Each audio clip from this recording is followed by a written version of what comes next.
Okay, now that we've created our very first Python program, let's go back and take another look at it. We've got a couple of different things going on here. First of all, we have a function, and notice that these two lines here are indented. That's the way Python organizes code blocks. So because those two lines are indented, they are part of the xfunc function. Because Python is an interpretive language, then everything that we're going to be using has to be defined before we use it.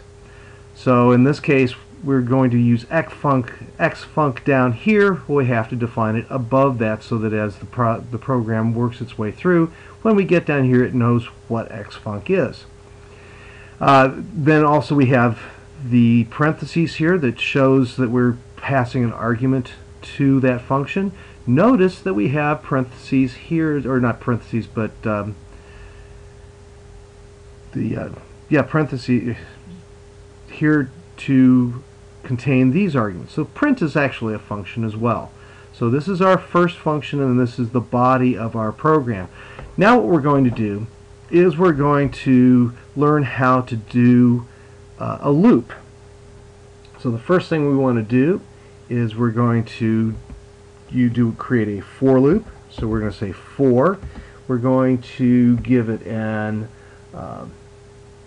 iterator, or well, we'll go x. We'll say x will be our iterator here. So what we're going to do is we're going to process a variety of x values and see what their y values are.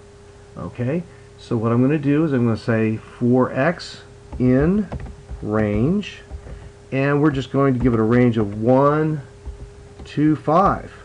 Okay, and now I've used the colon there, and that's defining the beginning of my function. So now what I want to do is I'm going to make these two lines be part of that function, so I'm going to indent them.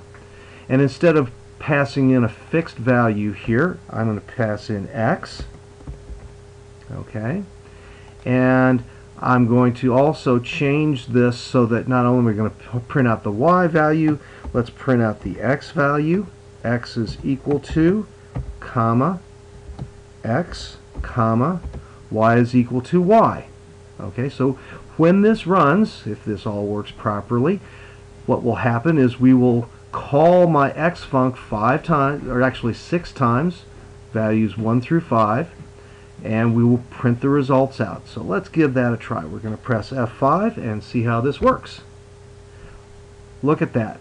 Actually, the last iterator, it basically only does things less than 5. So for x equal 1, y is equal to 1, y is equal to x equal 2, y is equal to 4, x equal 3, y is equal to 9.